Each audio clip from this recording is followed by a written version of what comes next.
Hey, it's MK, and I am back with another 31 days of cut files for you guys. And today we are going to be playing along with this cute little hiker dude.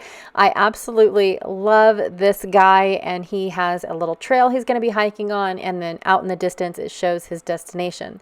So I have this little random baggie of goodies. It has tons of things in it, you guys. I can't even tell you.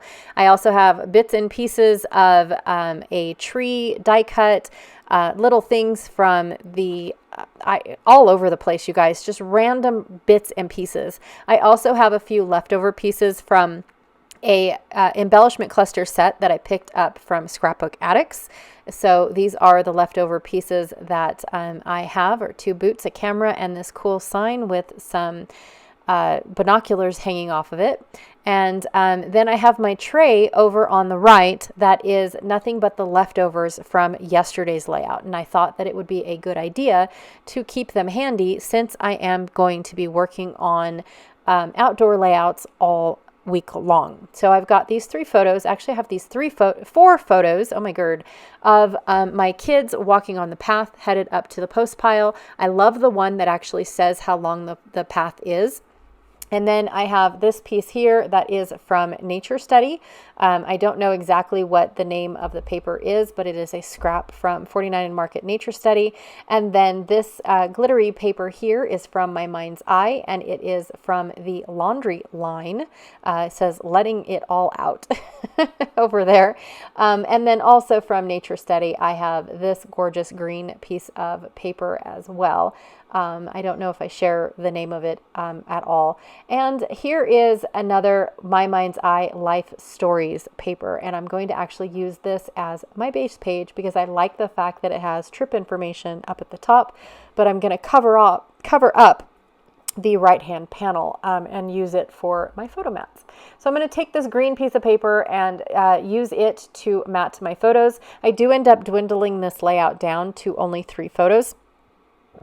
Just because of the fact that, again, I did not print them in 4x6. I did not print them in 3x4. I printed them large size in case I wanted to cut some down. And one photo just really didn't feel like it was relevant, or not really relevant, but needed to tell my story in all aspects. I love taking pictures where I step back and let them walk quite a ways, and then I take a picture of the path and them walking on the path. So I really do love taking pictures like that. I also really wanted to take as many pictures as possible of great grandma Dottie, just because I love the fact that she can still make this trek. Now the post piles are only less than half a mile away from where the bus dropped us off, but still it's still a good feeling that even at her age she is able to make that walk, and I want to do that too. It's not necessarily cold, but it's not necessarily hot up in these mountains, so that definitely helped out a lot. So for my paneling, I really wanted to rip and tear. At first I was just going to rip it by hand, and then I thought I'm going to try my ruler because I really don't want it to be perfect. So I went ahead and ripped the rest with my ruler. I love the depth and dimension that I get from that rip, little bits and big bits. So it's not a perfect rip. And then I'm just going to try to figure out how big I need my my other piece to be to finish off that panel. So I'm going to go ahead and measure it out and cut it down. Now, when it comes to these cut files, I like having my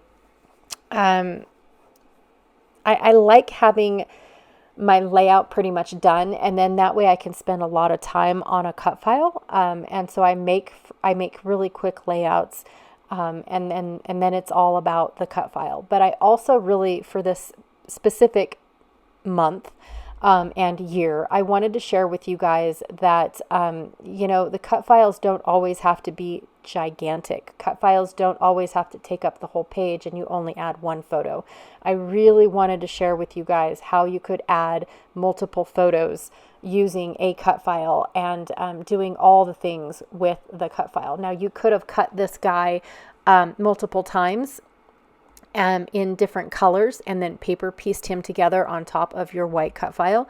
So that way you can get all the colors that you need for your specific layout.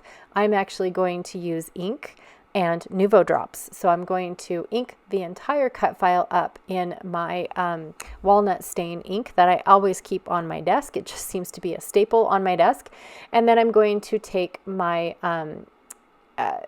my Nuvo drops in the antique colors, I think, or vintage. They're called vintage colors. I don't really know the names. I've got a light brown and a dark brown for his backpack.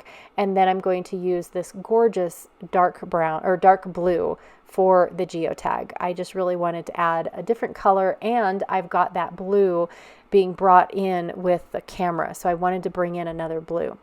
So once he is set off to dry, I'm going to bring everything back in and add a little bit of dimension to my layout as well. Now for his walking stick off camera, I did go and put on a couple wood grain strips. I just hand drew those with a brown journaling pen that I had, just to give it a little bit of a wood grain look to it. So now I've got a pretty decent image going on, just with a few little details added.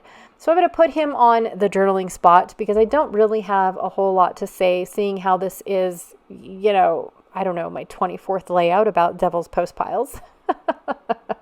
So I'm definitely not worried about a whole lot of journaling on every single page.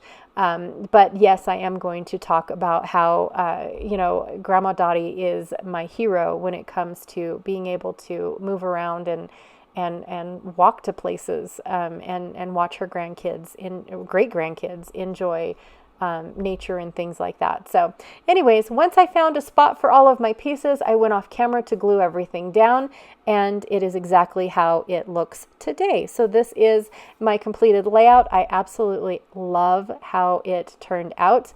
I love my little hiking dude. Anyways, please don't forget to check out Janet Fritz's channel over on Galaxy Girl Creations here on YouTube. I definitely appreciate that she is my partner in crime in the 31 Days of Cut Files month. I don't think that I would be able to do this for this long without her help. So I appreciate her very, very much. So go over to her channel and give her lots of love. Again, thank you so much. I will check you guys all later. Bye.